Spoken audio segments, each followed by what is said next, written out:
Praise the lord. దేవునికి మహిమ కలుగును గాక. ప్రతిరోజు క్రమం తప్పక వాగ్దానాన్ని వీక్షిస్తున్న ప్రతి ఒక్కరికి యేసయ్య నామములో ప్రత్యేక వందనములు. సబ్స్క్రైబ్ చేసుకుని అనేక మందికి షేర్ చేసి దేవుని మాటల ద్వారా బలపరచండి. ఏర్పాటు చేయబడిన దేవుని వాగ్దానము. కీర్తనల గ్రంథము 34వ అధ్యాయము 10వ వచనము. సింహపు పిల్లలు లేమిగలవై ఆకలిగొనును, యెహోవాను ఆశ్రయించు వారికి ఏ మేలు కొదువై ఉండదు. The young lions do lack and suffer hunger, but they that seek the Lord shall not want any good thing. దేవునిని ఆశ్రయించు వారికి ఏ మేలు కొదువై ఉండదు. నీ ప్రతి అవసరమును నీకంటే ముందుగా నీ దేవునికే తెలుసు కనుక నీకేది అవసరమో దానిని సమయానుకూలంగా నీకు అనుగ్రహిస్తాడు. ఆయన ప్రవక్తలను దేవుడు ఏ విధంగా పోషించుకుంటూ వారిని ఏ విధంగా ఆకలి దప్పికలను తీర్చాడో ఏలియా గారి విషయంలో దేవుడు చేసిన ఒక సందర్భాన్ని జ్ఞాపకం చేసుకుందాం. దేశమంతా కరువు సంభవిస్తుంది. ఈ సంవత్సరములలో మంచైనను వర్షమైనను పడదని ఏలియా ప్రకటించినప్పుడు యెహోవా ఏలియాతో, నీవు తూర్పు వైపునకు పోయి యోర్దానుకు ఎదురుగానున్న కెరీతు వాగు దగ్గర దాగియుండు. ఆ వాగు నీరు నీవు త్రాగు. అచ్చటికి నీకు ఆహారము తెచ్చునట్లు నేను కాకోలములకు ఆజ్ఞాపించి తినని అతనికి తెలియచేశారు.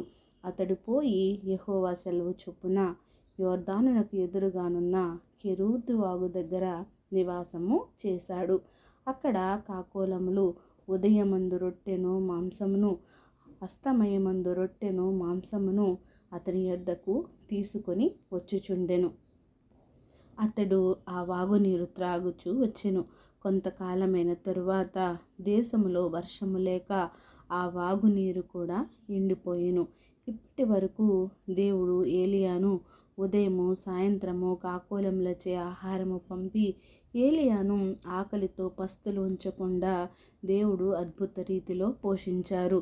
వాగు ఎండిపోయినా కూడా సారేపతు పట్టణంలో ఒక విధవరాలి యొద్దకు పంపి కరువు దినములు పోయేంత వరకు కూడా తొట్టిలో ఉన్న పిండి తక్కువ కాకుండా బూటిలో ఉన్న నూనె అయిపోకుండా దేవుడు ఏలియాను, ఆ సారేపతు విధవరాలిని, ఆమె కుమారుణ్ణి దేవుడు ఆశ్చర్యకరముగా పోషించాడు. దేవునినే ఆశ్రయించిన ఏలియా గారిని పోషించిన దేవుడు, వానికి మేలు చేసిన దేవుడు మనకును చేస్తాడు.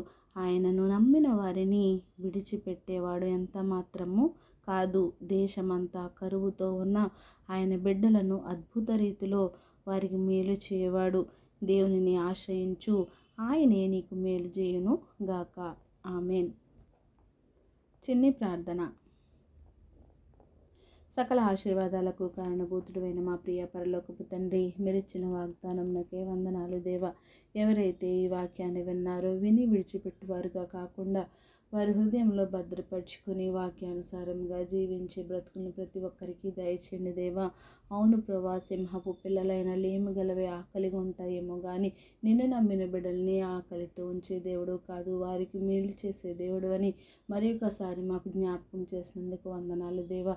ఎవరైతే నిన్ను ఆశ్రయించారో, ఎవరైతే నీకు ప్రార్థిస్తున్నారో, ఎవరైతే వారి విన్నపంలో నీకు తెలియజేసుకుంటున్నారో ప్రతి ఒక్కరివి మీరు ఆలకించి సమయానుకూలంగా వారికి మేళను అనుగ్రహించండి. నీ నిండైన దీవెనలు వారికి అనుగ్రహించి సమస్త ఘనత మహిమ ప్రభావములు మీరు ఆరోపించుకుంటారని యేసుక్రీస్తు పరిశుద్ధ నామమున ప్రార్థించి అడిగి వేడుకొంచున్నాను మా తండ్రి. Amen. God bless you all.